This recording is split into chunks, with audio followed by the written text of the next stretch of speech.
Et salut, j'espère que tu vas bien. Pour cette fois, je voulais accorder une courte session en cuisine pour faire de la sauce tomate maison.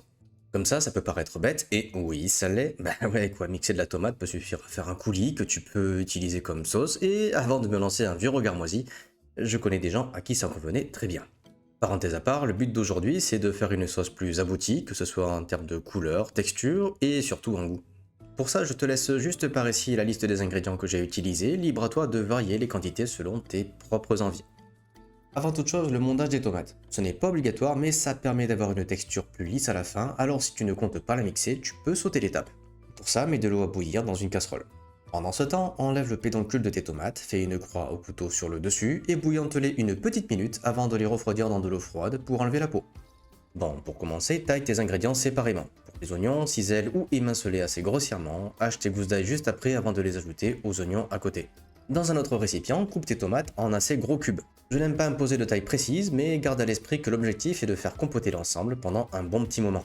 Pour la cuisson, commence par prendre une bonne casserole ou un sautoir de taille adaptée, fais échauffer un bon filet d'huile d'olive quelques secondes avant d'y faire colorer un peu ton ail et tes oignons.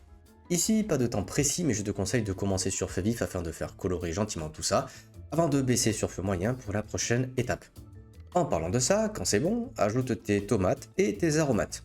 De mon côté, je me suis fait un petit bouquet aromatique avec du thym, du romarin et du laurier. N'oublie pas de saler un peu et de laisser cuire le tout à couvert sur feu doux. La cuisson se termine quand tous tes ingrédients sont mous et que le jus commence à devenir épais voire nappant. Quand tes ingrédients sont cuits, arrête le feu, mixe avec un bon mixeur, ajuste la texture avec de l'eau et le goût avec du sel. Le temps de conservation peut varier, mais je te conseille de la consommer dans les jours qui suivent ou dans la semaine hors pasteurisation. La recette pour la sauce tomate maison est maintenant terminée. Ici, rien de techniquement compliqué et la plupart du temps, tu n'auras pas besoin de beaucoup d'ingrédients. C'est une des bases en cuisine assez accessible et peu coûteuse, mais avec si peu d'étapes, arriver à les maîtriser peut faire toute la différence. En tout cas, merci d'avoir regardé la vidéo. Si jamais tu aimes les recettes sans prise de tête, n'hésite pas à partager la vidéo, mettre un pouce bleu ou t'abonner, ça soutient la chaîne, et si tu as envie de partager, l'espace commentaire est fait pour ça. Sur ce, cuisine bien, amuse-toi, surtout fais-toi plaisir, et on se revoit pour la prochaine vidéo. Allez, ciao, bye bye.